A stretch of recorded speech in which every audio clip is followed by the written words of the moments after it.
جن جن چیزوں کو چھوڑنا پڑے اللہ کی رضا کے لیے ان کو چھوڑنے کی اپنے اندر ہمت پیدا کر لیں تو بظاہر دنیا کی کامیابی نہ بھی ملے لیکن اللہ تعالیٰ کے ہاں تو ان کا اجر پکا پکا ہے۔ بہت بڑی، میں نے آپ سے کہا نا، بہت بڑی اور بڑی پیاری خوشخبری تھی۔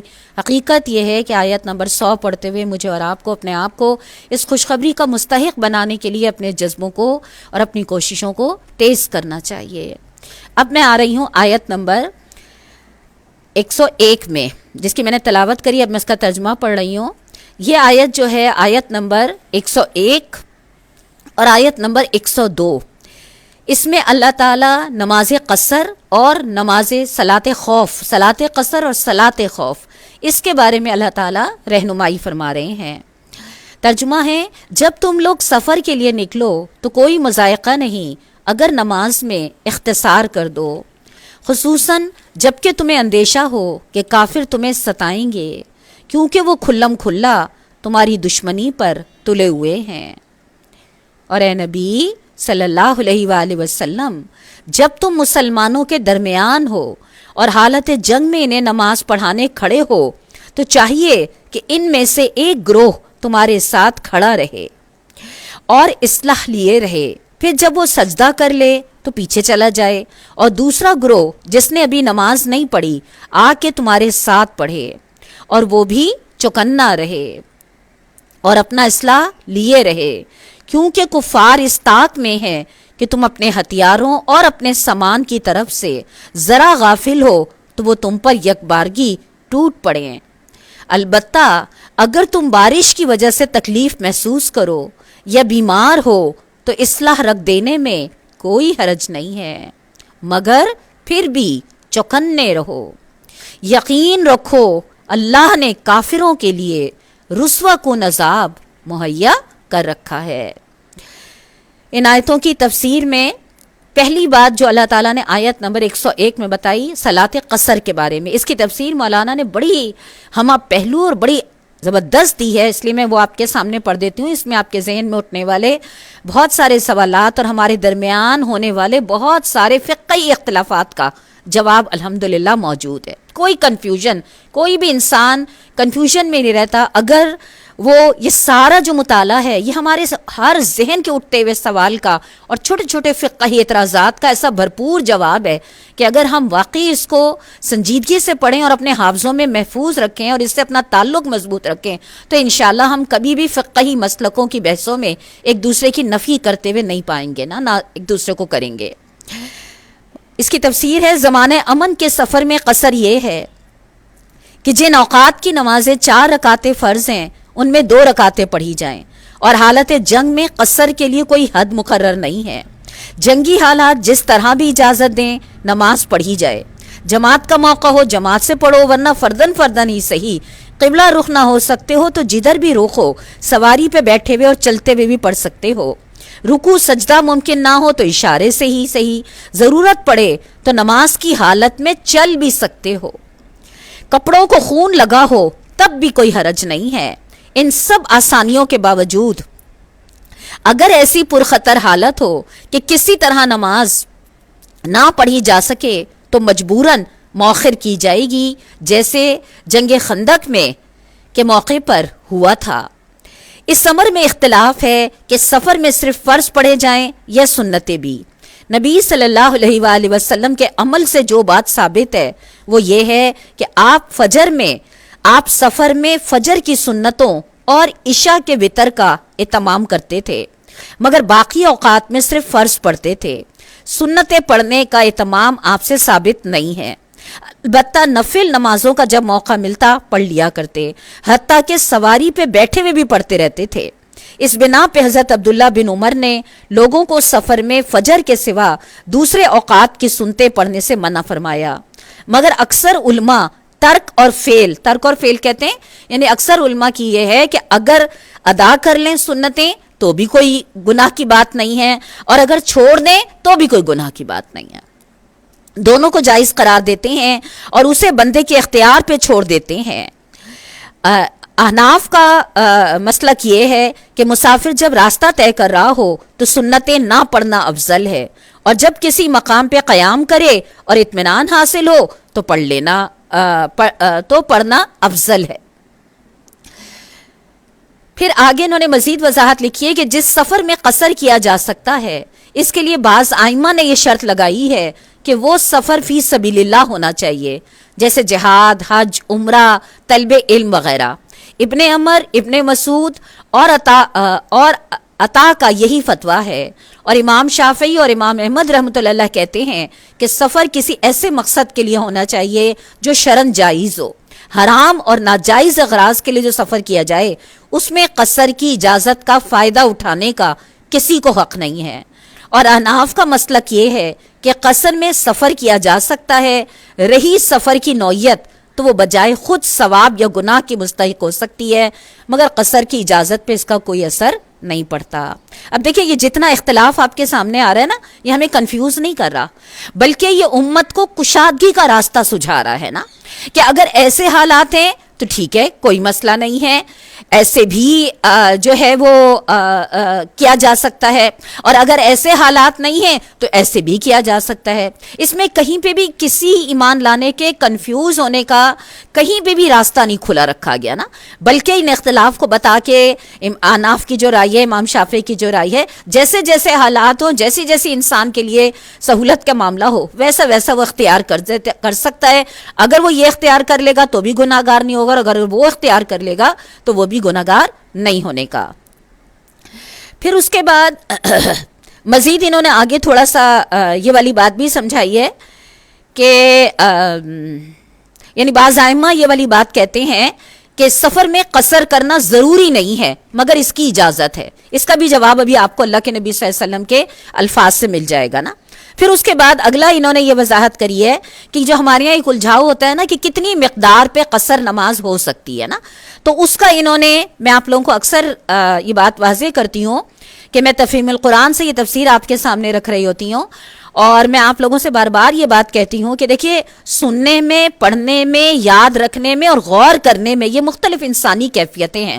میں آپ کے سامنے بول رہی ہوتی ہوں، آپ سن رہے ہوتے ہیں، لیکن اس سننے کو ریکال کرنا، اس کو بار بار دہرانا، اس کے لیے بہت ضروری ہے۔ یا تو آپ اس کو بار بار سنیں، یا جہاں یہ تحریر لکھی ہے وہاں سے آپ پڑھیں۔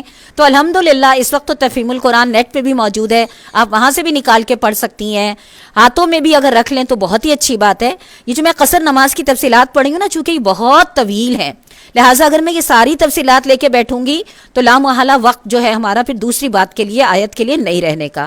اس لیے جو اہم ترین نکات ہیں نا قصر اور خوف، صلاۃ خوف کے، وہ میں آپ کے سامنے رکھ رہی ہوں، باقی میں آپ کے اپنے مطالعے کے لیے چھوڑ رہی ہوں کہ آپ لوگ انشاءاللہ پڑھیں گے تو آپ کا انشاءاللہ ذہن جو ہے وہ بالکل ہر لحاظ سے کلیئر ہوتا جائے گا۔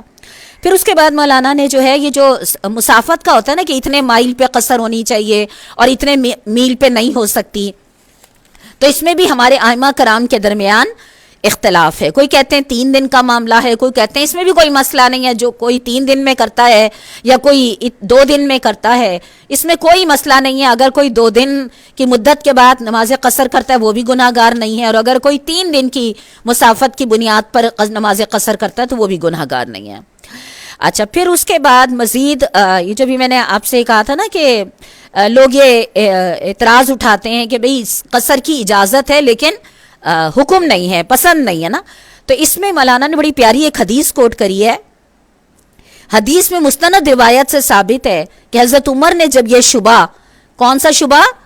یعنی یہ والا شبہ کہ کیا سفر میں قصر کرنا ضروری ہے یا صرف ایک اجازت ہے کہ آدمی چاہے تو فائدہ اٹھائے چاہے نہ اٹھائے، تو اس کے بارے میں ہے کہ جب حضرت عمر نے یہ شبہ پیارے نبی صلی اللہ علیہ وسلم کے سامنے پیش کیا تو اللہ کے نبی صلی اللہ علیہ وسلم نے فرمایا، ترجمہ پڑھ رہی ہوں ان کے اللہ کے پیارے نبی کے الفاظ کا، یہ قصر کی اجازت ایک انعام ہے جو اللہ تعالیٰ نے تمہیں بخشا ہے، لہٰذا اس انعام کو قبول کر لو۔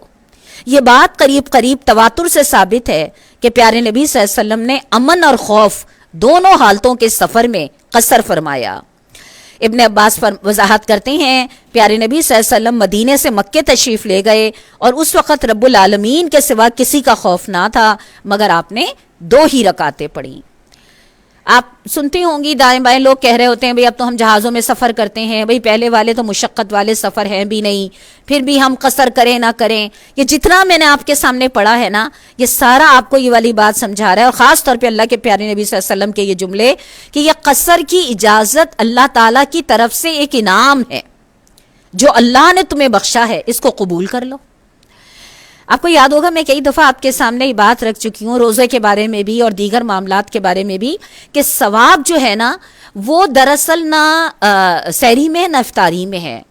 پاکی جو ہے نا وہ نہ دراصل مٹی میں ہے کہ پانی میں ہے، بلکہ دراصل پاکی یا ثواب جو ہے نا وہ اللہ تعالیٰ کی اطاعت میں ہے. وہی بات یہاں پر بھی ہے کہ اللہ نے اگر ایک انعام دیا ہے تو اللہ کا دیا ہوا انعام رد کرنا، کیا ہم اس سے زیادہ سمجھدار ہو سکتے ہیں؟ اللہ نے اگر اپنے نبی صلی اللہ علیہ وسلم کے عمل کے ذریعے اور قرآن میں اس آیت کے ذریعے مومنوں کے لیے ایک سہولت دی ہے بطور انعام، تو ہمیں اس انعام کو قبول کر لینا چاہیے، نہ کہ ہم کچھ زیادہ تقویٰ کا مظاہرہ کرتے ہوئے یہ والی بات کہیں کہ نہیں نہیں بھائی ہم تو پوری نماز پڑھیں گے. ہم جو معیار اللہ کے نبی صلی اللہ علیہ وسلم سے ہمارے سامنے آ رہا ہے، ہم اس سے زیادہ نیک بن نہیں سکتے نا، اور نہ بننا چاہیے، نہ ہو سکتا ہے یہ چیز نا. لہٰذا صلاۃ قصر کے بارے میں جتنے بھی اختلافات تھے ان ساروں کا جواب جو ہے نا وہ اس حاشیے میں یعنی 132 کے جس میں سے میں نے تفصیل آپ کے سامنے رکھی ہے، ان سارے اختلافات کا جواب ان میں ہمیں مل جاتا ہے نا.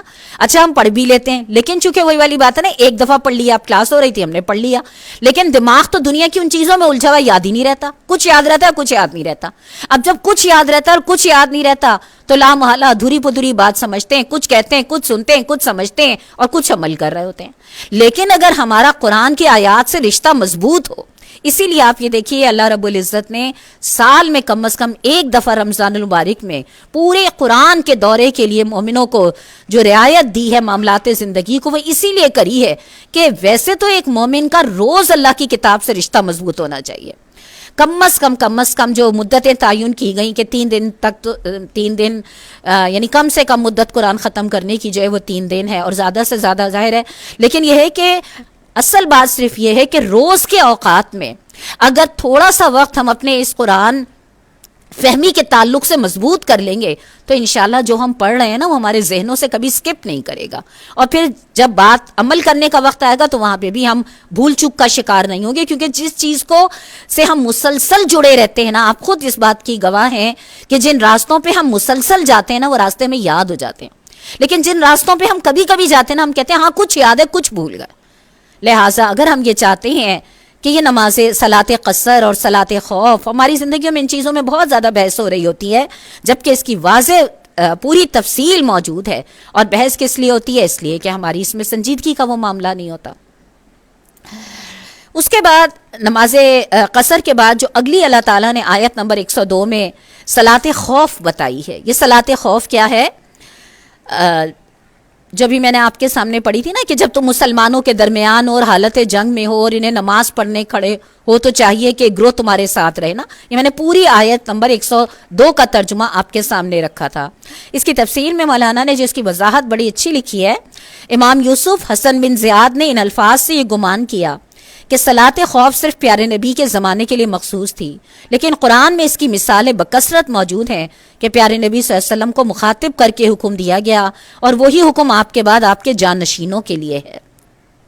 اور بکثرت جلیل القدر صحابہ سے یہ بات ثابت ہے کہ انہوں نے پیارے نبی صلی اللہ علیہ وسلم کے بعد بھی صلاۃ خوف پڑھی. صلاۃ خوف کا یہ حکم اس صورت کے لیے ہے جبکہ دشمن کے حملے کا خطرہ تو ہو مگر عملاً مارکہ قتال گرم نہ ہوا ہو. رہی یہ صورت کہ عملاً جنگ ہو رہی ہو تو اس صورت میں احناف کے نزدیک نماز مؤخر کر دی جائے گی، اور امام مالک اور امام سوری کے نزدیک اگر رکوع اور سجدہ ممکن نہ ہو تو اشاروں سے پڑھ لی جائے گی، اور امام شافعی کے نزدیک نماز ہی کی حالت میں تھوڑی بہت کمی بیشی بھی کی جا سکتی ہے. پیارے نبی صلی اللہ علیہ وآلہ وسلم کے فعل سے ثابت ہے کہ آپ نے غزوہ خندق کے موقع پہ 4 نمازیں نہیں پڑھیں اور پھر موقع پا کر علل ترتیب انہیں ادا کیا، حالانکہ غزوہ خندق سے پہلے صلاۃ خوف کا حکم آ چکا تھا. صلاۃ خوف کی ترکیب کا انحصار بڑی حد تک جنگی حالات پر ہے. اللہ کے پیارے نبی صلی اللہ علیہ وسلم نے مختلف حالات میں مختلف طریقوں سے نماز پڑھائی، اور امام وقت اس بات کا اختیار رکھتا ہے کہ ان طریقوں میں سے جس طریقے کی بھی اجازت جنگی صورتحال دے اس کو اختیار کرے۔ ایک طریقہ یہ ہے کہ فوج کا ایک حصہ امام کے ساتھ نماز پڑھے اور دوسرا حصہ دشمن کے مقابلے پہ رہے۔ جب ایک رکعت پوری ہو جائے تو پہلا حصہ سلام پھیر کے چلا جائے اور دوسرا حصہ آ کر دوسری رکعت امام کے ساتھ پوری کر لے۔ اس طرح امام کی 2 رکعتیں ہوں گی اور فوج کی ایک رکعت۔ دوسرا طریقہ یہ ہے کہ ایک حصہ امام کے ساتھ 1 رکعت پڑھ کے چلا جائے اور دوسرا حصہ آ کر 1 رکعت امام کے پیچھے پڑھے، پھر دونوں حصے باری باری سے آ کے اپنی چھوڑی ہوئی 1 رکعت بطور خود ادا کر لیں۔ اس طرح دونوں حصوں کی 1 رکعت امام کے پیچھے ادا ہوگی اور 1 رکعت انفرادی طور پر۔ تیسرا طریقہ یہ ہے کہ امام کے پیچھے فوج کا ایک حصہ 2 رکعتیں ادا کرے اور تشہد کے بعد سلام پھیر کے چلا جائے، پھر دوسرا حصہ تیسری رکعت میں آ کر شریک ہو اور امام کے ساتھ سلام پھیرے۔ اس طرح امام کی 4 اور فوج کی 2 رکعتیں ہوں گی۔ اور چوتھا طریقہ یہ ہے کہ فوج کا ایک حصہ امام کے ساتھ 1 رکعت پڑھے اور جب امام دوسری رکعت کے لیے کھڑا ہو تو مقتدی بطور خود 1 رکعت ماں تشہد پڑھ کے سلام پھیرنے، پھر دوسرا حصہ آ کر اس حال میں امام کے پیچھے کھڑا ہو کہ ابھی امام دوسری ہی رکعت میں ہو، اور یہ لوگ بقیہ نماز امام کے ساتھ ادا کرنے کے بعد 1 رکعت خود اٹھ کے پڑھ لیں۔ اس صورت میں امام کو دوسری رکعت میں طویل قیام کرنا ہوگا۔ یہ 4 صورتیں، اب آپ سوچئے، ہم یہ پڑھتے ہوئے سوچ رہے ہوں گے لو یہ تو مردوں کے لیے ہے، یہ تو میدان جنگ کے لیے ہے، بھلا ہم خواتین کا اس سے کیا کام؟ آپ یہ دیکھیے کہ اللہ تعالیٰ نے اور اللہ کے نبی نے کے نزدیک صلاۃ خوف کی جو اہمیت ہے، یعنی اللہ کے دین کی حفاظت جو ہے، میں آپ سے بار بار کہتی ہوں نا، نیکیوں میں ترجیحات، اللہ کا دین ہمیں یہ بتا رہا ہے کہ اللہ کے دین کی حفاظت جو ہے وہ سب پر مقدم ہے، اور یہ جو عبادات ہے نا، یہ ہمیں اللہ کے دین کی حفاظت کے لیے تیار کرتی ہیں۔ جس طرح ایک فوجی کو مختلف ٹریننگ سے گزارا جا رہا ہوتا ہے تاکہ وہ دشمن سے بھرپور مقابلہ کرے، اس طرح ایک مومن کو اللہ کے دین کے دشمنوں سے مقابلے کے لیے نماز، روزہ، حج، زکوٰۃ سے تیار کیا جا رہا ہوتا ہے۔ اب جب عملاً یہ صورتحال ہو تو یہ 4 صورتیں، اب آپ دیکھیے، میں اس کو پڑھتے میں سوچ رہی تھی، ہم میں سے اگر ہم اپنی عوام الناس کے پاس جائیں تو ہم میں سے کتنی عوام الناس ہوگی جو ان چیزوں کو، ہم تو پڑھے لکھے لوگوں سے بھی بات کریں انہیں بھی نہیں مطلب یہ ساری تفصیلات معلوم ہوتی، بلکہ اب آپ دیکھیے کہ کوئی قرآن پہ حملہ کرنے والا مجھ سے اور آپ سے یہ کہے کہ تمہارے نبی نے جو ہے وہ ایک وقت میں نماز اس طرح پڑھائی کہ 1 رکعت پڑھائی اور 1 رکعت چھوڑ دی اور یہ کرا، تو ظاہر ہے اگر میں نے یہ نہیں سمجھا ہوا ہوگا قرآن سے تو میں اس کو کیا کہوں گی؟ میں کہوں گی نہیں، قرآن میں تو کہیں نہیں لکھا ہوا، نہیں اللہ کے پیارے نبی نے تو ایسا کہیں نہیں کرا۔ اب وہ میرے سامنے مجھے کنفیوز کرنے کے لیے یہ تو کہہ رہا ہے، یعنی وہ مجھے کنفیوز کرنے کے لیے یہ سمجھا رہا ہے کہ یہ بھی ایک نماز کا طریقہ ہے، لیکن وہ مجھے یہ نہیں بتا رہا کہ یہ نماز کا طریقہ دراصل ان حالات کے لیے ہے، صلاۃ خوف، جب اسلام شدید خطرے میں ہے، اس وقت جو فوج کا حصہ ملک کی سرحدوں کی حفاظت کے لیے ہے، تو اگر وہ سارا حصہ نماز کے لیے کھڑا ہو جائے گا تو لامحالہ دشمن ٹوٹ پڑے گا۔ لہٰذا اس کی ایک اسٹریٹجی اللہ تعالیٰ نے بیان کری ہے کہ ایسے، لیکن اب مجھے کنفیوز کرنے کے لیے وہ مجھے یہ نہ بتائے کہ یہ اسٹریٹجی جنگی حالات کے لیے، بلکہ وہ مجھ سے کہے کہ تمہارے نبی نے نماز اس طرح پڑھی تھی، بتاؤ یہ طریقہ صحیح ہے، تو ہم کیا کہیں گے؟ نہیں بالکل غلط ہے، یہ تم کیا کہہ رہا ہو، تمہیں گناہ ملے گا، فلاں ہوگا، ڈمکا ہوگا۔ لیکن اس کو پڑھنے سے ہمیں اندازہ ہوتا ہے ہمارا مطالعہ قرآن سے کتنا، ہمارے دشمنوں کا مطالعہ اس قرآن کا ہم سے زیادہ گہرا ہے۔ چونکہ انہوں نے قرآن پہ حملے کرنے ہیں، لہٰذا وہ اس کی ایک ایک چیز کا بغور مطالعہ کرتے ہیں، اور ہم نے تو سمجھنا تو بڑی دور کی بات ہے، ہم نے تو اسے صرف تلاوت کی نیت سے پڑھنا ہے، لہٰذا ہمیں پتہ ہی نہیں کہ اللہ کے پیارے نبی کے عمل سے اللہ تعالیٰ ہمیں کیا بات سمجھانا چاہ رہے ہیں۔ سمجھانا یہ مقصود ہے کہ اللہ کے دین کی حفاظت جو ہے وہ سب سے مقدم ہے، اور نماز جیسا فریضہ جو بستر پہ بھی جس کی معافی نہیں ہے کہ اشاروں سے پڑھ لو، لیکن جب اللہ کے دین کی حفاظت کا مرحلہ درپیش ہو تو اس نماز کو بھی مختصر یا مؤخر کرنے کی بھی، جیسے غزوہ خندق کے موقع پہ پیارے نبی کی 4 نمازیں مؤخر ہوئیں۔ لیکن کیا کہیں کہ ہم مسلمانوں کی حالت ہی کیا ہے، تبھی تو وہ لوگ ہمارے ایمانوں پہ اس طرح حملے کر رہے ہوتے ہیں، اور ہماری خاص طور پہ جو ہماری نئی جنریشن ہے وہ عجیب کنفیوز ہو رہی ہوتی ہے۔ بڑوں سے پوچھے تو بڑوں کو خود نہیں پتا، اداروں میں جائے تو اداروں میں تو دین کا برا حال ہے، کہاں سے وہ صحیح رہنمائی حاصل کرے گی؟ اور اس کا اپنا ایجوکیشن سسٹم اتنا ٹف ہے کہ قرآن سمجھنے کے لیے تو اس کے پاس وقت ہی نہیں ہے۔ آپ دیکھیے، آپ کسی طالب علم سے، خواہ وہ سائنس پڑھ رہی ہے، میڈیکل پہ جا رہی ہے، انجینئرنگ میں جا رہی ہے، کمپیوٹر سائنس پڑھ رہی ہے، آپ کسی طالب علم سے بات کر لیجئے کہ تم قرآن سمجھنے کے لیے وقت نکالو، وہ کہے گی کہاں سے نکالوں، میں تو صبح کی گئی ہوئی شام کو گھر آتی ہوں، اور ذہن اتنا تھک چکا ہوتا ہے کہ میرے پاس سمجھنے کے لیے ٹائم ہی نہیں ہے۔ نئی نسل کا یہ حال ہے، اور جو اس سے بڑی نسل ہے جو گھروں میں خواتین کام کے لیے لگی ہیں، ان سے کہو بھائی تم کچھ ٹائم اللہ کے دین کو کرنے، تو وہ کہتے ہیں گھر کے کام کاج ہی اتنے ہوتے ہیں، ہم تو اسی میں اتنے تھک جاتے ہیں، آج کل کے بچے ایسے اور ایسے۔ مرد حضرات کے بارے میں بات کی جائے کہ بھی آپ لوگ قرآن کو سمجھے، وہ کہتے ہیں تمہیں پتہ ہے آج کل کمانا کتنا مشکل ہے، صبح کے گئے ہوئے رات کو گھر میں آئے، جائز اخراجات بھی پورے ہو جائیں۔ آپ مجھے یہ بتائیے، ہر اس وقت مسلمان نے قرآن سمجھنے کا جو فریضہ ہے نا، وہ دوسروں کے حوالے کر دیا، دوسرے بھی کون جو زندگی کی ذمہ داریوں سے کنارہ کش ہو، حالانکہ ایک بالکل غلط تصور۔ یہ 4 طریقے صلاۃ خوف کے، پھر اس کے بعد جو اللہ تعالیٰ نے آگے فرمایا، البتہ اگر تم بارش کی وجہ سے تکلیف محسوس کرو یا بیمار ہو تو اصلاح رکھ دینے میں مذائقہ نہیں ہے، مگر پھر بھی چوکنے رہو، یقین رکھو اللہ نے کافروں کے لیے رسوا کن عذاب مہیا کر رکھا ہے۔ یعنی یہ احتیاط جس کا تمہیں حکم دیا جا رہا ہے محض دنیاوی تدابیر کے لحاظ سے ہے، ورنہ دراصل فتح اور شکست کا دار و مدار تمہاری تدبیر پہ نہیں بلکہ اللہ تعالیٰ کے فیصلے پر ہے۔ اس لیے ان احتیاطی تدابیر پہ عمل کرتے ہوئے تمہیں اس بات کا یقین رکھنا چاہیے کہ جو لوگ اللہ کے نور کو اپنی پھونکوں سے بجھانے کی کوشش کر رہے ہیں، اللہ انہیں رسوا کر دے گا۔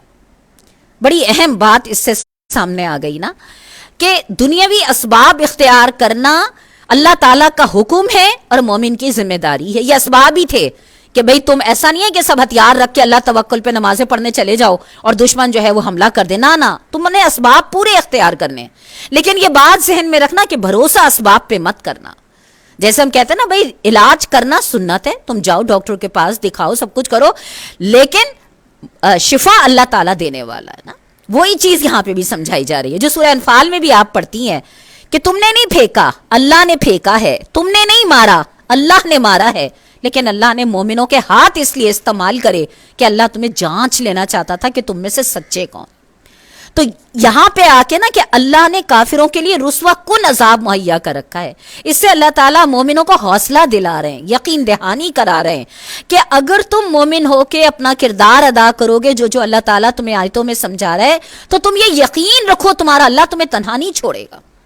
لیکن یہ بات ذہن میں رکھنا، بھروسہ اپنی کاموں پہ مت کرنا، اپنی طاقت پہ، اپنی عقل پہ، اپنی سمجھ پہ، اپنی تدبیر پہ نہ کرنا، بھروسہ اللہ تعالیٰ پہ کرنا۔ وہ جو ہم کہتے ہیں نا حسبنا اللہ نعم الوکیل، لیکن بھروسے کی علامت یہ نہیں ہے کہ ہاتھ پیر چھوڑ کے بیٹھ گئے، بھروسے کی علامت یہ ہے کہ انسان اپنی پوری استطاعت اور صلاحیت کے مطابق اپنے کام کو پرفارم کرے، نتیجہ اللہ پہ چھوڑ دے کہ اللہ میں نے تو اپنے حصے کا کام کر دیا، اب اس کام کو کامیابی سے ہمکنار کرنا یا اس کے اچھے نتائج دکھانا میرے رب تیرے ہاتھ میں ہے، میری تو کوئی ایسی صلاحیت ہی نہیں ہے کہ میں اس کے بارے میں کوئی بہت شیورٹی سے یا گارنٹی سے کہہ سکوں کہ ہاں مجھے لازماً اس کا نتیجہ پازیٹیو ملے گا کہ نیگیٹو ملنا۔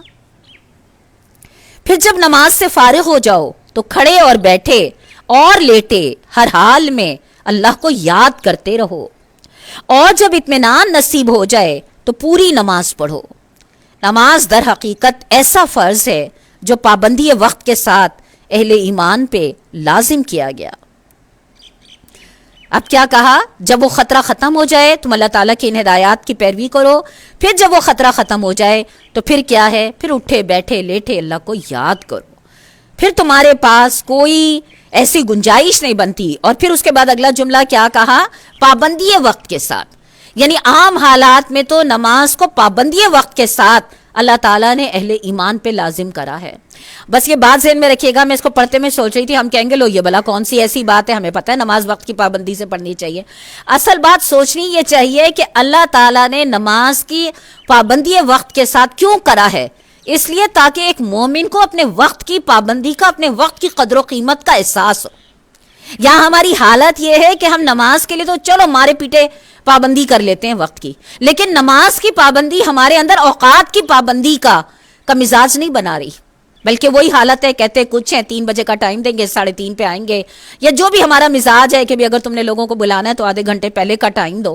حالانکہ جو اللہ تعالیٰ نے نماز وقت کی پابندی سے لازم کری ہے، یہ دراصل ایک تربیت دینی ہے۔ آپ دیکھیے نا، جس فوجی کو دشمن سے لڑنے کی تربیت دی جاتی ہے، اس کو کیسے اوقات کے بارے میں ٹرینڈ کیا جاتا ہے۔ جس لمحے تمہیں آرڈر آ جائے، جس لمحے تم نے لمحہ بھر دیر نہیں لگانی، تم نے اگر چند لمحوں کی بھی کوتاہی کری یا دیر صبر کری تو معاملہ سارا پلٹ جائے گا۔ تو نماز دراصل جو ہے، جو اللہ تعالیٰ نے اٹھتے بیٹھتے لیٹتے کہا اللہ کو یاد کرو، تو نماز جو ہے بہت ساری خوبیاں انسان کی کریکٹر میکنگ کرتی ہے، جو خود میں نے کئی دفعہ آپ کو حوالہ دیا کہ حضرت شعیب کی قوم کہتی ہے کہ تیری نماز کیا ہمیں اس چیز سے روکتی ہے کہ ہم خرچ اپنی مرضی سے نہ کریں اور اپنے باپ دادا کی اندھی پیروی نہ کریں۔ پھر قرآن ہی کہتا ہے کہ ان الصلاۃ تنہی عن الفحشاء والمنکر، نماز تو اتنا زبردست ٹریننگ کورس ہے کہ اگر کوئی واقعی اس ٹریننگ کورس سے اپنے لیے رہنمائی حاصل کر لینا تو اس کو کسی اور تربیتی کورس کی ضرورت نہیں رہتی۔ مگر ہمارا حال یہ ہے کہ ہم نمازوں کی جزیات میں تو بہت الجھتے ہیں کہ اچھا بتائیے عورتوں کی اونچی ہے کہ مردوں کی نیچی ہے، کہ ناف پہ ہاتھ رکھنا ہے کہ سینے پہ ہاتھ رکھنا ہے، ہم جزیات میں تو بہت الجھتے ہیں۔ لیکن جو دراصل نماز کی اصل تھیم ہے، جو قرآن میں جگہ جگہ بکھری ہوئی ہے، ان تھیموں میں سے ایک تھیم کیا ہے؟ نماز مومن کو اوقات کی پابندی سکھاتی ہے۔ اس میں بڑی پیاری ایک کتاب ہے، میں آپ لوگوں کو پریفر کروں گی، کسی نے اگر پڑھی ہوئی ہوگی، یقیناً پڑھی ہوئی ہوگی، تو اچھی چیزوں کو دہرا لینے سے کوئی مسئلہ نہیں پیدا ہوتا بلکہ بہتری ہی آتی ہے۔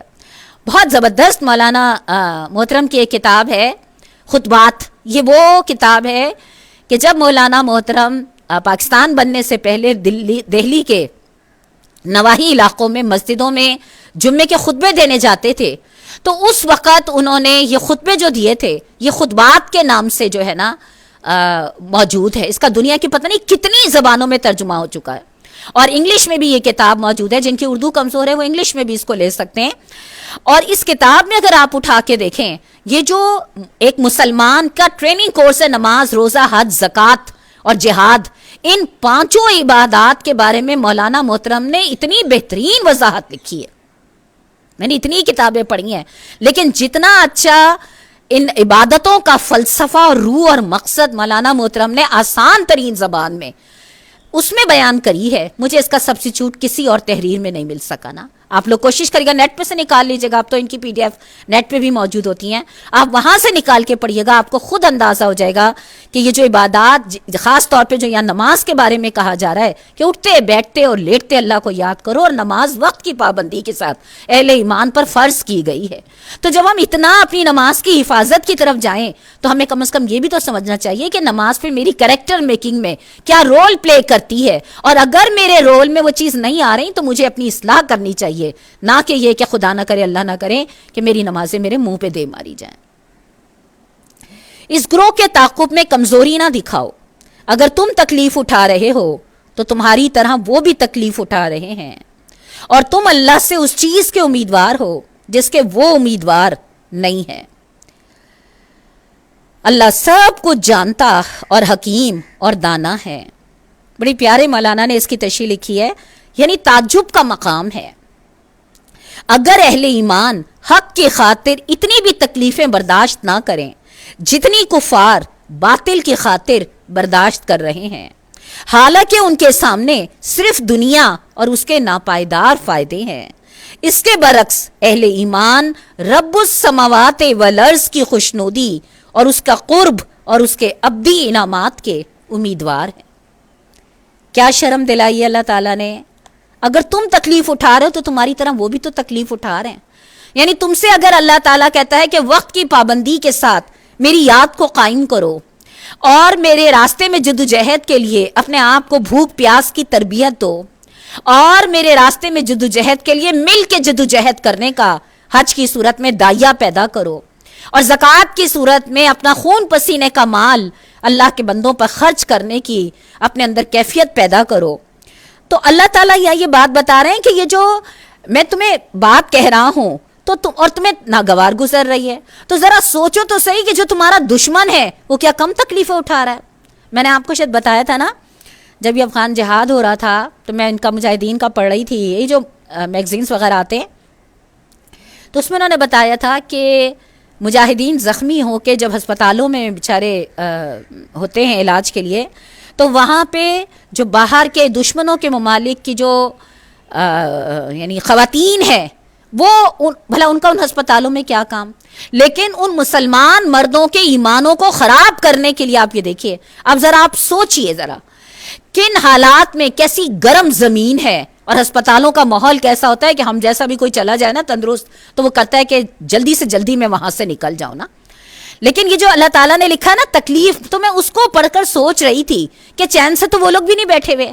آپ دیکھیے خواتین ہو کہ مرد ہو، دماغ لگا رہے ہیں، وقت لگا رہے ہیں، پیسہ لگا رہے ہیں. سب سے بڑی بات آپ سوچئے اس بات کو کہ جیوز جو ہیں وہ سب سے زیادہ دنیا میں بخیل قوم کے حساب سے مشہور ہے، لیکن وہ اپنی انویسٹمنٹ کا اتنا بڑا حصہ جو ہے وہ میڈیا ایجنسیز میں کیوں لگا رہے ہیں؟ انہیں پتا ہے نا کہ دماغوں کو کنٹرول کر لینے میں ہی دنیا پہ ان کے قبضے کا خواب شرمندہ تعبیر ہوگا.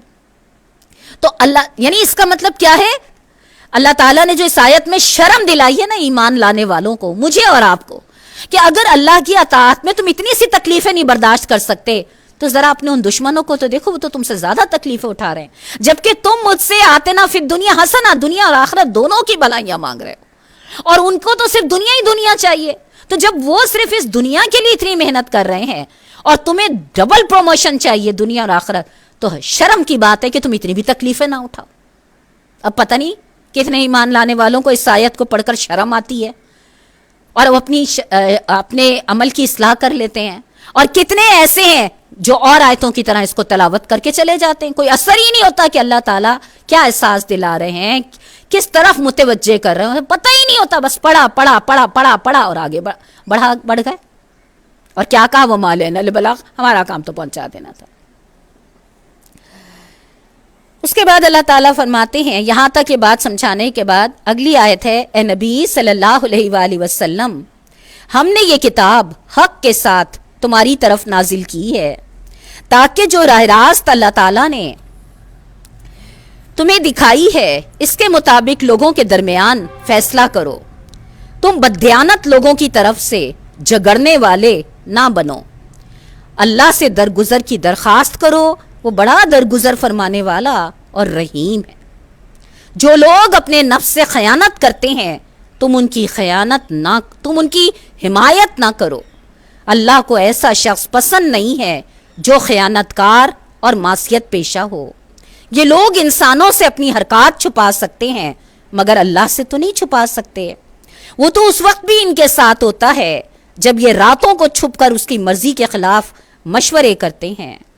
ان کے سارے اعمال پر اللہ تعالی محیط ہے. یہ دو رکوع جو ہے نا، یہ جو آیات شروع ہو رہی ہے نا آیت نمبر 105 سے لے کے، یہ دو رکوع جو ہیں یہ اللہ تعالیٰ نے ایک خاص موقع پہ نازل کرے ہیں. میں ظاہر آج دونوں رکوع تو نہیں لے پاؤں گی، جتنی بھی آیات لوں گی میں اس کی تفسیر میں آپ کے سامنے رکھ دیتی ہوں تو آپ کو سمجھ میں آ جائے کہ ان دو رکوعوں میں اللہ تعالیٰ نے جو ہدایت نازل کری ہے وہ کس موقع کے حوالے سے ہے نا. اس رکوع اور اس کے بعد والے رکوع میں ایک اہم معاملے سے بحث کی گئی ہے جو اس زمانے میں پیش آیا تھا. قصہ یہ ہے کہ انصار کے قبیلے بنی ظفر میں ایک شخص بشیر بن عبیرک تھا. اس نے ایک انصاری کی زرع چرا لی اور جب اس کا تجسس شروع ہوا تو مال مسروقہ ایک یہودی کے ہاں رکھ دیا. زرے کے مالک نے پیارے نبی سے استغاثہ کیا اور تامہ پر اپنا شبہ ظاہر کیا، مگر تامہ اور اس کے بھائی بندوں اور بنی ظفر کے بہت سے لوگوں نے آپس میں اتفاق کر کے اس یہودی پہ الزام تھوپ دیا. یہودی سے پوچھا گیا تو اس نے اپنی بے گناہی ظاہر کی، لیکن یہ لوگ تامہ کی حمایت میں زور و شور سے وکالت کرتے رہے اور کہا کہ یہ یہودی خبیث جو حق کا انکار اور اللہ کے رسول سے کفر کرنے والا ہے، اس کی بات کا کیا اعتبار؟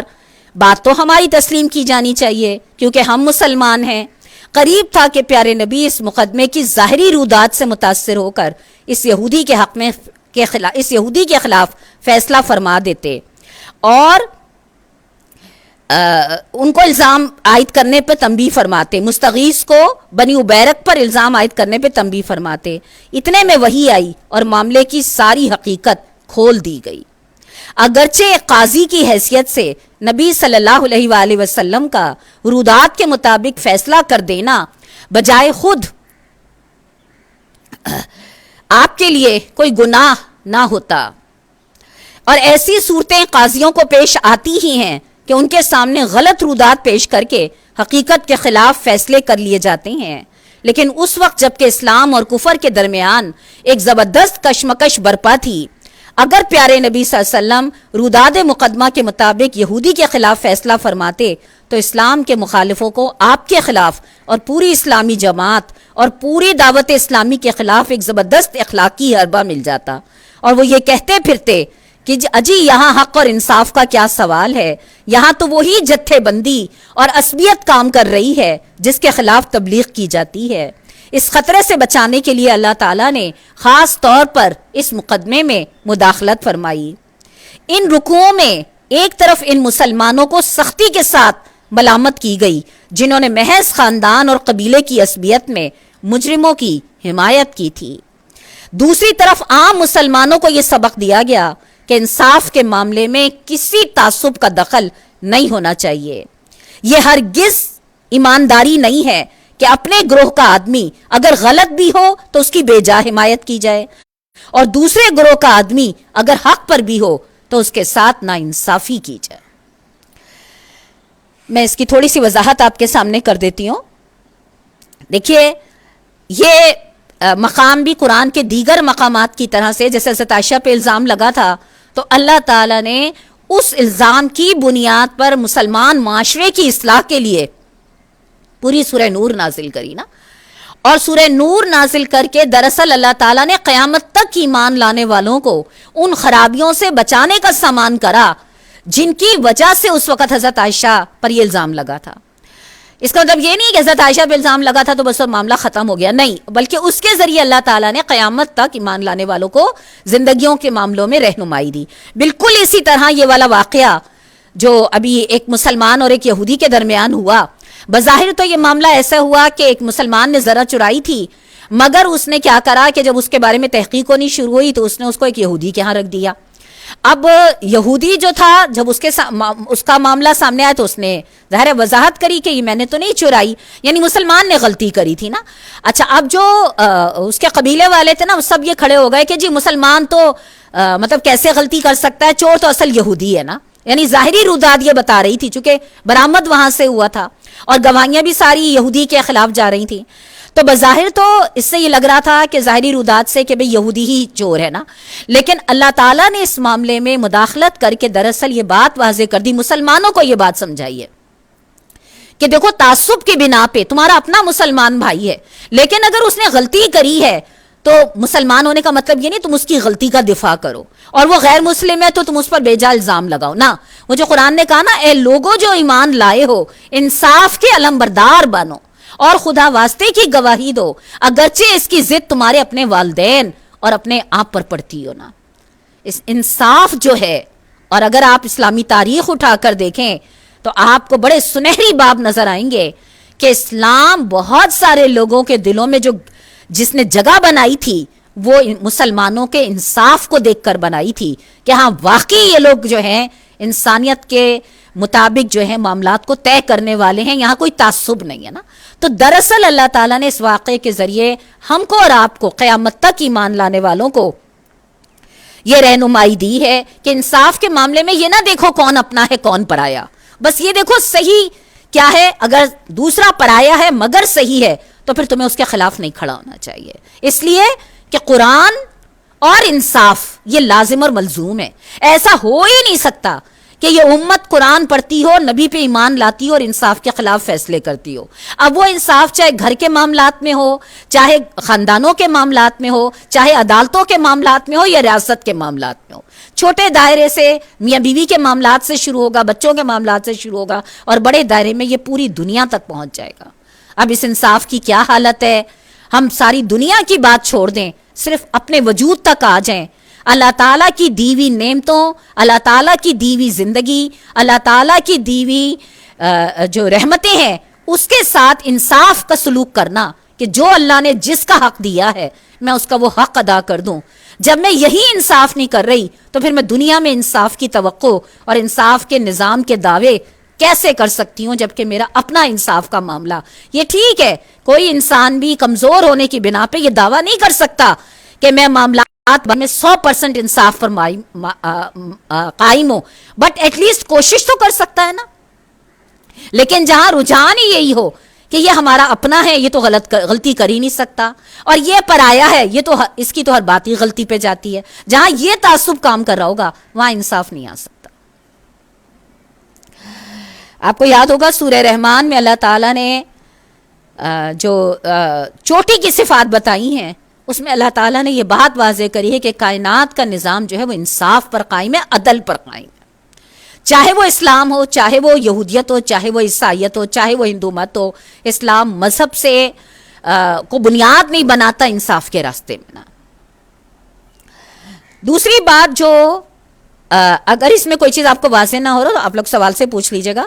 دوسری بات جو میں نے ابھی آپ کے سامنے پڑھی تھی, جو لوگ اپنے نفس سے خیانت کرتے ہیں تم ان کی حمایت نہ کرو.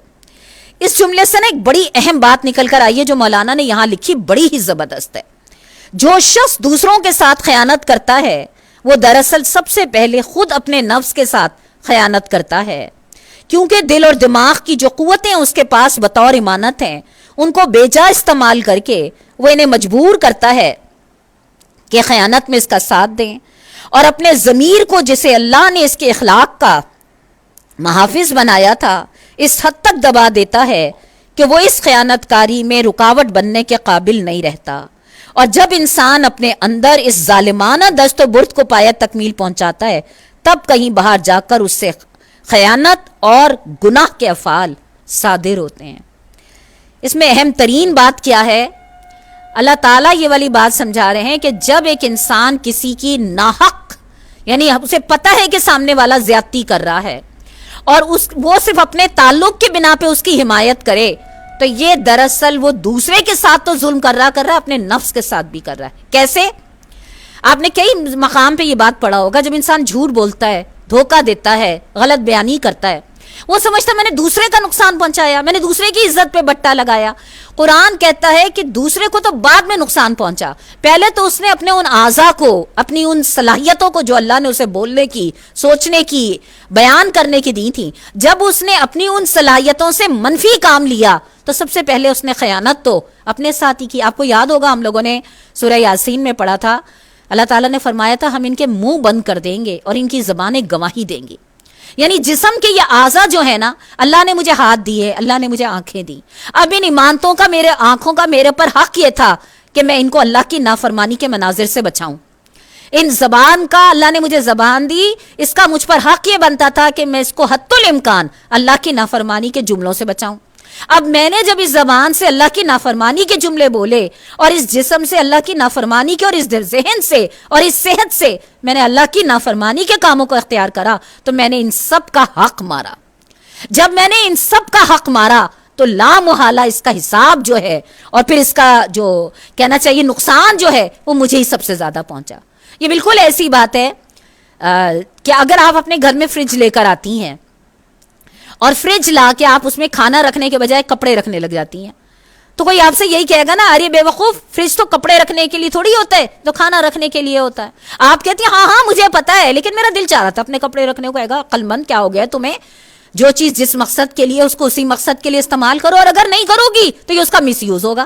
جیسے آپ نے عموماً دیکھا ہوگا قینچی ہم لوگ اپنے گھروں میں رکھتے ہیں, بچے اسے کاغذ کاٹتے ہیں تو ہم کہتے ہیں بیٹا میرے کپڑے نہیں کٹ سکیں گے, میری قینچی خراب مت کرو. حالانکہ قینچی کو سے آپ کاغذ کاٹیے, کپڑا کاٹیے, چمڑا کاٹیے, وہ تو کاٹ دے گی, لیکن مالک یہ کہتا ہے میری چیز خراب ہو جائے گی.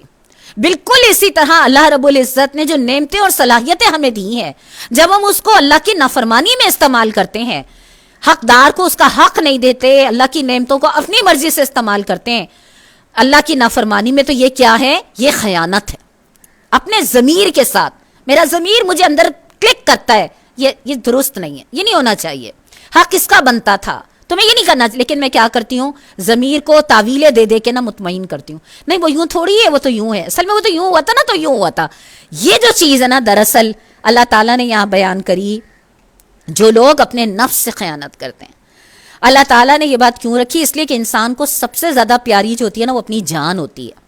تو اللہ تعالیٰ نے یہ بات سمجھا دی کہ لوگوں تم یہ سمجھتے ہو کہ اپنی خواہش کے مطابق عمل کر کے تم اپنے آپ کو ڈیفینڈ کر رہے ہو، بچا رہے ہو. نہیں، اللہ تمہیں بتا رہا ہے کہ اللہ کی نافرمانی میں اپنی خواہش کی تکمیل کر کے تم دراصل اپنے آپ کو نقصان پہنچا رہے ہو. آخرت میں تو جو جہنم کی آگ ہے، لیکن دنیا میں بھی اس کا مس یوز جو ہے وہ بہرحال تمہیں جو ہے اچھے نتائج نہیں دکھائے گا. دیکھیں نا، ہم نے پڑھا نا، جب انسان اللہ کی نافرمانی کے راستے پہ چلتا ہے، زبان، آنکھ، صلاحیتیں، تو اس سے نیکی کی توفیق چھین لی جاتی ہے. یہ جو ہم اللہ تعالیٰ سے مانگتے ہیں نا، اللہ ہمیں نیکی کی توفیق عطا فرما دے. جب اللہ تعالیٰ دیکھتا ہے میرا بندہ ہدایت کے راستے پہ چلنے کے لیے اپنے اندر برداشت، قوت، قربانی کا جذبہ پیدا کرا، تو اللہ تعالیٰ اس کو نیکی کے راستے کی توفیق دیے چلے جاتے ہیں. لیکن جب اللہ تعالیٰ دیکھتے ہیں کہ میرا بندہ سب کچھ سمجھنے کے باوجود میری دیوی ایمانتوں میں خیانت کر رہا ہے. خیانت کیا ہے؟ میری دیوی نعمتوں کو اپنی مرضی کے مطابق استعمال کر رہا ہے، میری مرضی کے بتائے، تو پھر اللہ تعالیٰ نیکی کے راستے کی توفیق چھینتے چلے جاتے. دنیا میں ہاتھ کے ہاتھ اللہ تعالیٰ یہ چیز واضح کر دیتے نا. اس کے بعد اللہ تعالیٰ نے آگے کیا فرمایا؟ ہاں تم لوگوں نے ان مجرموں کی طرف سے دنیا کی زندگی میں تو جھگڑا کر لیا، مگر قیامت کے روز ان کی طرف سے کون جھگڑا کرے گا؟ آخر وہاں کون ان کا وکیل ہوگا؟ اب یہاں اللہ تعالیٰ نے کوسچن مارک کے ذریعے ہر ایمان لانے والوں کو سوچنے پہ آمادہ کرا ہے. یہ جو دنیا میں تم تعصب کی بنا پہ یا اپنی ذاتی خواہش کی بنا پہ کسی کی بے جا حمایت کرتے ہو، یا اپنی مرضی سے اپنے معاملات کو طے کرنے کی کوشش کرتے ہو، تو یہ بتاؤ دنیا میں تو تم ان کے وکیل بن گئے، تم نے ان کی حمایت کر لی، حالانکہ یہ غلطی پر تھے. لیکن یہ بتاؤ قیامت والے روز تم کیا کرو گے؟ کوسچن مارک ہے اس آیت کے بعد. جب قیامت والے روز، آپ کو اس میں بھی یاد ہوگا کہ جب قیامت والے روز انسان اللہ کے آگے کھڑا ہوگا تو اپنے آپ کو بچانے کے لیے جھگڑا کرے گا کہ اگر اللہ اس نے مجھے کرا، اللہ اس نے مجھے کرا، تو وہ کہے گا تم میرے بہکاوے میں آئی کیوں؟ تم نے میری بات مانی کیوں؟ تو وہی چیز یہاں بتائی جا رہی ہے کہ دیکھو اللہ تعالیٰ نے لفظ استعمال کرا ہے، ہاں انتم ہاؤلائے جادلتم عنہم فی الحیات الدنیا. ہاں تم لوگوں نے ان مجرموں کی طرف سے، اللہ تعالیٰ نے کافر نہیں کہا، مشرک نہیں کہا، مجرم کہا ہے. وہ مجرم کردار کس کو کہا ہے اللہ تعالیٰ نے؟ چاہے وہ لا الہ پڑھنے والا ہو، چاہے وہ لا الہ کا انکار کرنے والا ہو. مجرم دراصل وہ ہے جس پر یہ جرم ثابت ہو گیا کہ وہ کیا کر رہا ہے، کہ اسے پتا ہے کہ اس چیز کا کیا حق بنتا ہے. دیکھیے، ایک انسانیت ہونے کے ناطے ضروری تو نہیں ہے کہ ایک انسان ایک دوسرے کا حق صرف مسلمان ہو کے ہی سمجھے. ہم مسلمانوں کے علاوہ بھی جو دیگر انسانوں کے معاشروں کو دیکھتے ہیں، اس میں بھی انسانی کوئی ویلیوز ہوتی ہیں نا. یعنی ایک پڑوسی جو ہے وہ دوسرے پڑوسی کے گھر کے آگے کچرا نہیں پھینکے گا. کہ صرف مسلمانوں کی تو ویلیوز، مسلمانوں میں کی تو ان ویلیوز پر اور زیادہ زور ہے، لیکن بحیثیت ایک انسان بھی تو کچھ انسانی قدریں ہیں نا. تو وہ چیزیں ہم وہاں پہ واضح کر رہے ہیں کہ اگر تم بحیثیت انسان بھی اور بحیثیت مسلمان تو اور پلس ہو جاتا ہے کہ اگر تم دنیا میں ان کی طرف سے کر لو گے تو یہ بتاؤ قیامت والے روز اللہ کے آگے جو ہے کیا معاملہ کرو گے نا. ہاں اگر کوئی شخص برا فعل کر گزرے، اب اللہ تعالیٰ رجوع کا راستہ کھول رہے ہیں. اللہ تعالیٰ کو پتہ ہے بندہ کمزور ہے، غلطیاں پہ در پہ کرتا ہے، لہٰذا بجائے اس کے کہ اپنی غلطی کا ملبہ دوسرے پہ ڈالے یا جواز تلاش کرے یا بے جا حمایت کرے، کیا کرنا چاہیے؟ اگر کوئی شخص برا فعل کر گزرے یا اپنے نفس پہ ظلم کر جائے اور اس کے بعد اللہ سے درگزر کی درخواست کرے تو اللہ کو درگزر کرنے والا اور رحیم پائے گا. مگر جو برائی کما لے تو اس کی یہ کمائی اس کے لیے وبال ہوگی. اللہ کو سب باتوں کی خبر ہے اور وہ حکیم اور دانا ہے. پھر جس نے کوئی خطا یا گناہ کر کے اس کا الزام کسی بے گناہ پہ تھوپا ہو، اس نے بڑے بہتان اور سری گناہ کا بار سمیٹ لیا. پہلی دو باتیں اللہ تعالیٰ نے اس آیت میں فرمائی ہیں. پہلی بات تو یہ ہے کہ کوئی شخص اگر برا فعل کر ہو گئی، کمزوری کی بنا پہ غلطی ہو گئی، شیطان نے بہکا دیا، اس نے اپنے نفس پہ ظلم کر لیا، اللہ کی طرف پلٹ آئے. اللہ نے توبہ کا دروازہ کھلا رکھا تو اللہ تعالیٰ اس کے لیے بڑا رحیم ہے. مگر اگلا جملہ کیا ہے آیت نمبر 111 کا؟ جو برائی کما لے تو اس کی یہ کمائی اس کے لیے وبال ہوگی. یہ بات آپ غور کریے گا، اللہ تعالیٰ نے یہ نہیں کہا جو برائی کرے گا تو اس کی یہ برائی اس کے لیے وبال ہوگی. یہ نہیں کہا اللہ تعالیٰ نے. اللہ تعالیٰ نے کہا جس نے برائی کما لی اس کی یہ کمائی اس کے لیے وبال ہوگی. یہ برائی کمانا اور برائی کرنے میں کیا فرق ہے؟ اسی طرح نیکیاں بچا لے جانا اور نیکیاں کرنے میں کیا فرق ہے؟ یہ بڑا اہم معاملہ ہے. برائی ہو جانا، ہر ابن آدم خطا کار ہے. برائی کمانا یہ ہے کہ اپنی غلطی کو غلطی نہ مانا جائے اور اس کے لیے رجوع نہ کیا جائے، بلکہ غلطی کے جواز پیش کیے جائیں. جب انسان اپنی غلطیوں کے جیسے میں فار ایگزامپل آپ کو دیتی ہوں، آج کا دور ہے، ہم دیکھ رہے ہیں چاروں طرف جو ہے نیکی کی وہ سے نہیں ہے، لوگ اس کو اس طرح سے ایکسیپٹ نہیں کرتے. تو اب ہم کہتے ہیں بھئی آج کل تو نیکی کا زمانہ نہیں ہے. اب یہ جملہ جو ہے تو سامنے سے جملہ آئے گا نہیں، زمانے کو کچھ مت کہو، زمانہ تو اللہ تعالیٰ نے کہا میں ہوں. ٹھیک، بالکل صحیح بات ہے.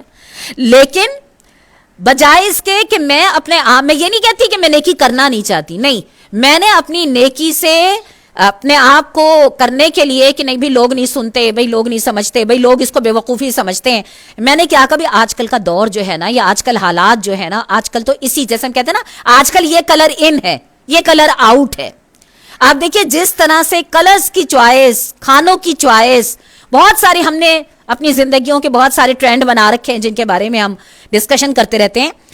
بالکل اسی طرح سے برائی کمانا دراصل یہ ہے کہ میں ایک غلطی کر رہی ہوں اور اس کا ملبہ جو ہے وہ زمانے اور حالات اور دوسروں پہ ڈال رہی ہوں. میں جھوٹ بول رہی ہوں، ہے نا، اور کوئی مجھ سے کہتا ہے تم جھوٹ مت بولو، تو میں کہوں گی کیا کروں، آج کل تو جھوٹ کے بغیر گزارا ہی نہیں ہے. تو یہ جو میں نے جملہ کہا ہے نا، یہ دراصل کیا ہے، یہ میں نے اپنے جھوٹ کے لیے آرگیو دیا ہے. بالکل بے سر و پا آرگیو ہے. بھائی اگر سب جھوٹ بولتے ہیں تو اس کا مطلب یہ تھوڑا ہے میرے لیے جھوٹ جائز ہو گیا، ایسا تو نہیں ہے نا. یہ جو چیز ہے نا کہ میں غلطی کروں، ایسے بہت سارے زندگی کے معاملات اٹھا کے دیکھیے. میں نے آپ کے سامنے بار بار وہ جملے رکھے ہیں، ہر ابن آدم خطا کار ہے. میں، آپ، کوئی انسان یہ بات نہیں کہہ سکتا سوائے فرشتوں کے، صرف وہ نورانی مخلوق ہیں جو خطاؤں سے پاک ہیں. باقی ہر انسان کسی نہ کسی انداز میں خطا کار ہے. خطا بھی کس لحاظ سے، آپ دیکھیے میں اس دن پڑھ رہی تھی سورہ طٰہٰ، اللہ تعالیٰ نے حضرت موسیٰ کو بلایا. حضرت موسیٰ نے اللہ کو دیکھنے کی فرمائش کری، اللہ تعالیٰ نے سمجھایا، مگر محبت تھی، کہا اللہ تعالیٰ دیکھنا چاہتا ہوں. اللہ نے کہا اچھا دیکھ، سامنے پہاڑ پر جلوہ آیا، حضرت موسیٰ بے ہوش ہو گئے، اور جب دوبارہ ہوش آیا تو اللہ سے معافی مانگی. ہے نا، اس کا کیا مطلب ہے؟ انسان ہونے کے ناطے انہوں نے کوئی جان بوجھ کے غلطی نہیں کری تھی، بس ان کی خواہش تھی کہ وہ اپنے اس خالق اور مالک کو دیکھیں. ان کا خالق اور مالک انہیں محبت کی خواہش تھی، نافرمانی کی بھی نہیں تھی، مگر محبتوں میں بھی ان حدوں کے اندر رہنا. اللہ نے سمجھایا کہ دیکھو تم نہیں کر سکتے، مگر محبت کے آگے مجبور ہو کے کہا نہیں اللہ مجھے دکھا.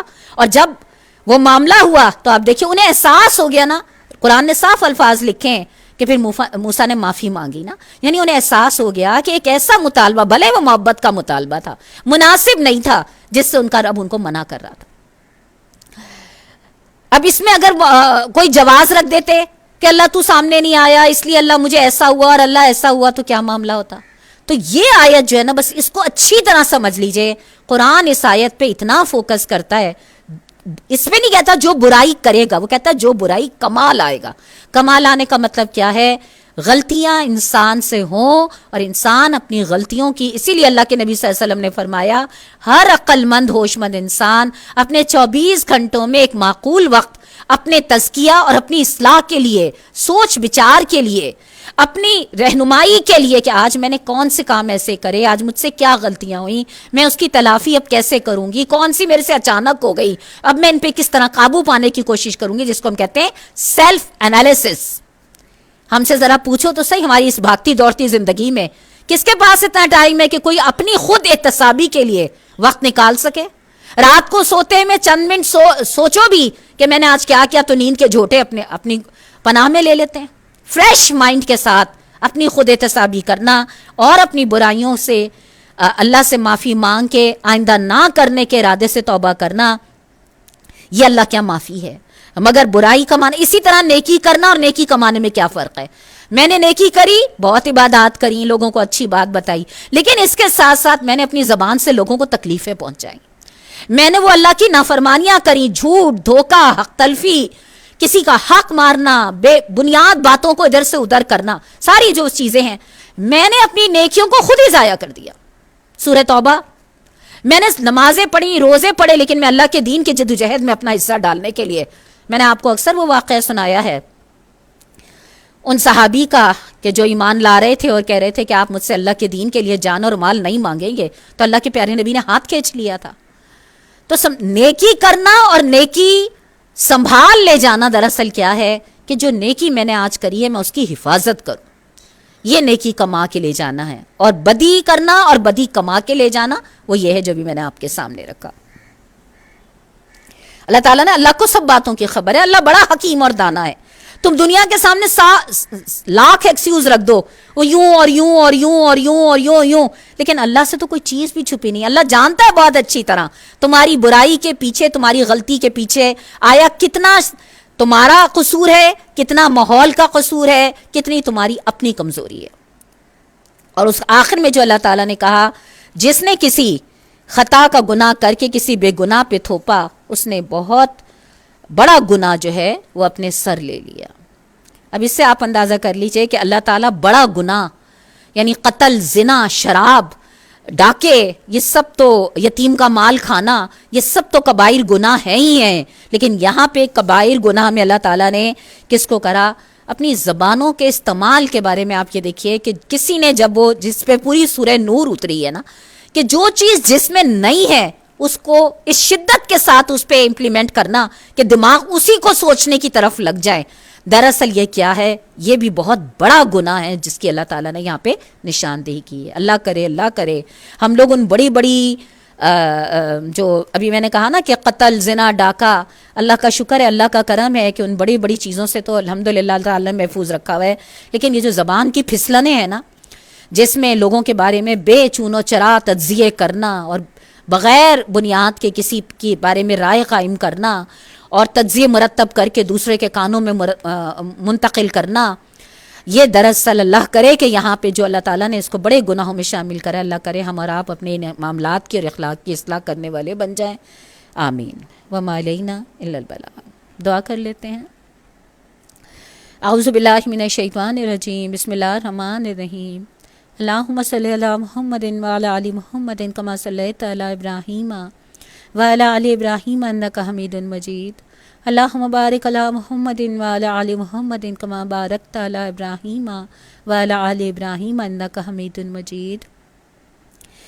سبحان اللہ بحمدہ، سبحان اللہ العظیم، سبحان اللہ بحمدہ وعدد خلقہ ورضا نفسہ وزینت عرشہ ومداد کلماتہ۔ انتہائی رحیم اور رحمان اور مہربان رب، آپ نے اپنے کلام کی جن آیتوں کو سمجھنے کی ہمیں توفیق دی ہے، اے اللہ اپنی رحمت سے اس میں جو کمی بیشی ہو جائے اللہ تعالیٰ اس کو معاف کر دیجیے گا۔ اللہ تعالیٰ ان آیتوں کے بہترین مفہوم کی ہمیں پیروی کرنے والا بنا دے۔ مالک ہم بہت کمزور ہیں، مگر مالک تجھ سے زیادہ ہماری کمزوریوں کو اور کون جانتا ہوگا۔ اللہ ہماری کمزوریوں کو اپنی طاقت میں تبدیل کر دے۔ اے اللہ ہمیں ایمان کی وہ قوت دے دے جس کے بل بوتے پہ اللہ ہم ان آیات کے مطابق اپنے اخلاق، اپنے معاملات کو مرتب کرنے والے بن جائیں۔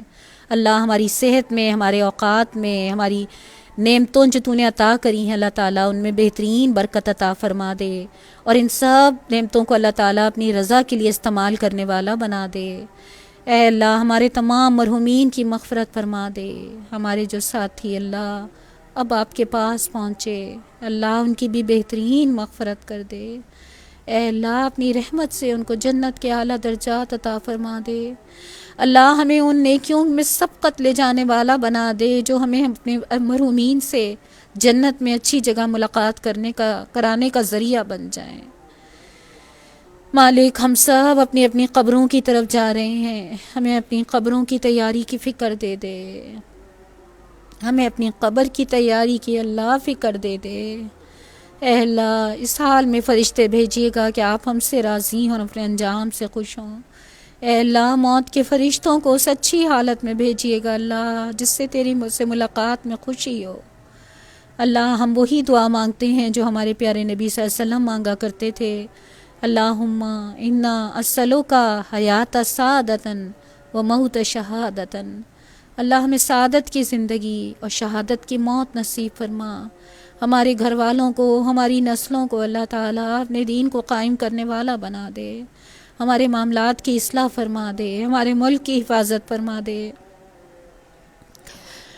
اے اللہ جہاں جہاں مسلمان تیرے دین کے لیے جتنی بھی جدوجہد کر رہے ہیں مالک، ہم سے بھی اس دین میں محنت کا کام لے لے۔ اللہ ہم سستی سے، کاہلی سے آپ کی پناہ چاہتے ہیں۔